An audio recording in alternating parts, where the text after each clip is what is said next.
Namaste. Myself Paavni. I live in Kerala now. I am 46 now. My age is 46, and I started spiritual seeking around the age of 20, and from then onwards, like it has been my core agenda. Main agenda of my life was that even though like I work for a bank, I have a family, I married a person, I have two children, everything, but my uh, core agenda of my life, like purpose of my life, is spiritual seeking. And I have uh, been under various disciplines, and I have been following various teachings. And at the age of 21, I started to uh, follow Osho, and I have been doing all his therapies, meditations, everything vigorously, and I was there almost for 7-8 years, and it all helped me. Before that, I think I was totally mad. So at least some attention and some clarity of mind and some awareness it definitely gave me. So it all helped me, and it made my search even more clear, like what I was looking for. And after that, I was interested in Vedanta, and I was completely into it. And that also clarified so many questions of mine, like all the questions, like what was this world, for what we are for, and this and that and this and that. So many intellectual questions, and it all answered that all that questions. So much knowledge it gave me, and also again it made my search even more clear, and it made me even more refined. And some masters also I have been with, and they all made my search intense, and they all helped me. And I have been also trying so many meditations on my own, and this intensity was growing every day. The spiritual seeking interest was never gone down, and it is growing up and up only. At the same time, my underlying nature, it was always sadness and restlessness and incompleteness. um, I have done a love marriage, and I have two beautiful children, uh, and I don't have like uh, so many problems like other people generally have. I have, the most person's dreams I have been fulfilled, but still I have my own problems, that is different. But still, there was always a underlying sadness and restlessness and incompleteness. Even though I have been doing so many meditations, everything, I was feeling like it all made me refined. I feel refined in a mental plane. My mind was growing, more calm. It was more attentive. I was being more clear. But the underlying sadness, like whatever I do, I am a very active person. Sadness means it doesn't mean that I am sitting in a room and I'll be feeling sad and do nothing, not like that. So I am a very active person, and I do all the work, and I'll be very friendly with everyone. Nobody knows actually, except my partner. Like nobody even knows that I'll be sad. Everybody thinks I am a very active, energetic person, and to be frank, like all my colleagues, everybody look upon me like, how you are so much like. But I only know that I am always sad, and I am always incomplete like that. Um, and for the last 2-3 years, I was almost desperate, and I found out that I need some breakthrough, and I need some living master who can give me the breakthrough, because they tell no, only a flame can lit you. Only by being near a flame, your flame will be lit up like that. And last year, like every morning, even my so much full tough routine, I spared 1 hour early in the morning, and I used to get up and I used to meditate and everything I was doing, but I was not getting that. I was putting all my things like into that, but I was not able to get that breakthrough. Again and again, it was like some refinement of my mind, but it's not like nothing touched that underlying that sadness or desperation or incompleteness. It was there like a rock.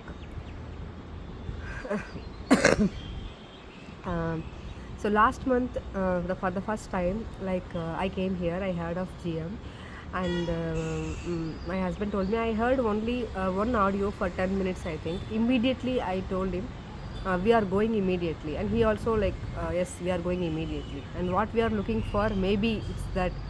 So uh, like uh, immediately we took a car because we had two kids. And I wanted my two kids to meet her. Like it's not like that we never tell them to meditate or something like that, but I just wanted to it's a valuable thing, and I just wanted to expose them to her. That's all. So first time I thought I have to come with my kids. So we took a car immediately, and on the day when we started, I was seriously not well, but nothing could stop me actually. I could not stop myself actually. I was so desperate, and he drove the car, and whole night we drove the car and we came here, and we came to GM's house, and it was all blank. I had no expectations, and even before that, I didn't have much questions to ask actually. Really, I just wanted some breakthrough. It's not kind of a question and answering. I have this doubt. I want to this doubt to be clarified. It was not that kind of thing. I was so desperate to get a breakthrough. Something, even I can't explain what I wanted. Even now I cannot explain. But something I wanted, and it's not intellectual answers or questions or nothing, because I had enough of that. And to be frank, all my questions are being answered in so many scriptures, and there is nothing to be fulfilled or completed by that question and answers. One question gives rise to another question, it will go on. And even if they get the answer, no, the aha moments will be very fleeting. Like aha, wow, the mind stunning answer. Even the great Ramana Maharshi, I love him. That's all. I have his photographs all around my house. And the first time at the age of 22, when I saw his photo, I just cried. I don't know who he was. Even I did not know his philosophy, but some type of like connection I had with him. Even now I feel strongly. But even his question and answers, no, that aha moments were very. It was very fleeting. I felt. It is not because he was not great. Maybe it was that I could not meet him, and I was not clear enough to catch from his answers. Maybe it is that nobody has to say about his greatness and all, but like that aha moments were very fleeting, and that disappears again. That same incompleteness, sadness will occupy, and it was a circle. And at one point, and sometimes what I do know, I just let go of all my practices, everything, because I feel no, everything is like you do, and so you feel better, and then again you go. It's like a circle. So that's why I was feeling very, very, very desperate to get a breakthrough, and it was not some answer I was looking for, something I was looking for. And the first time I came here, and I had nothing in my mind actually, because I had no idea of her, and only 10 minutes audio I have listened. And Rajendran ji, we respect him so much, myself and Kadir. Because we know he is a very, very sincere spiritual seeker, and he is always, whatever he is doing, he is genuine. So he was telling, so we trust him. And also on 10 minutes audio we listened, and we just came here. And we entered the house. We sat, and she did not ask the formal questions or how are you, how you came. All that later happened, but the first thing she did was like we sat, and she told close your eyes and look within and find your inner peace. Like that moment was like it was like, I don't know, some blasting something, like I just felt peace, peace and peace. I felt peace. It was like a stunning, because just 2 words she told me, and it was like I was feeling peace. And I thought maybe it's like inner presence, something is happening. Anyway, it will also be fleeting, because even maybe it is fleeting, I don't know. I am not like a person who assures everything. But after that, morning we had one session, and we left.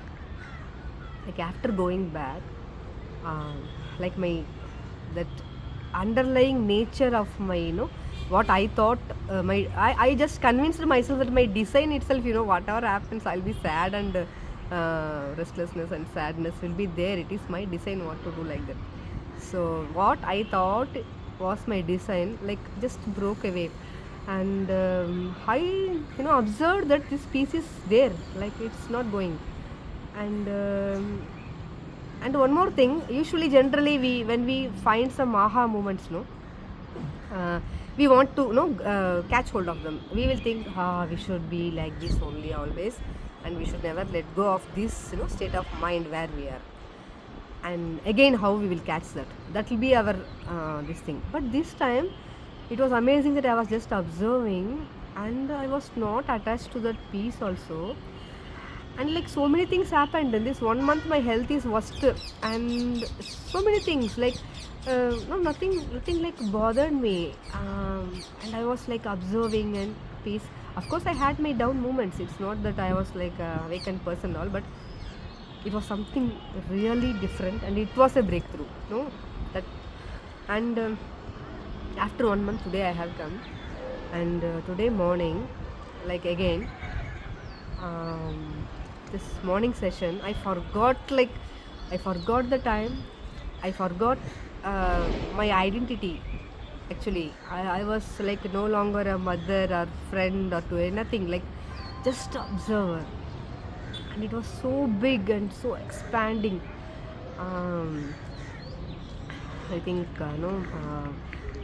I want to tell this again and again, but it's not. Uh, uh, I'm so overwhelmed, and there is no words to explain it further, and there is no content also. This is what happened actually. But I don't feel like I have explained everything. I feel no, there is something more to tell, but I'm not able to, and I am not a great language-oriented person also. So this is what, it's there. And so underlying peace, and a subtle joy, and observing, and I feel big. So I just, I just falling at the feet of GM, and it's definitely not the form. I'm not attached to her form. I'm not attached emotionally. I was not able to get up actually. And when she explained that part, then I understood. Maybe she told that when you fall down, you are connected to that non-dual very easily.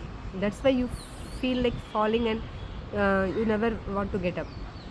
Because I am not even though I am born in India and brought up in India, generally I don't think most Indians think. I am not very conventional, and I just don't fall at anybody's feet for respect and all. It's like I was like something I wanted to pour out at her feet. So that's why I was falling down, and only falling down at her feet. And sorry, I think I am taking more time for this video, but um, it's something like peace.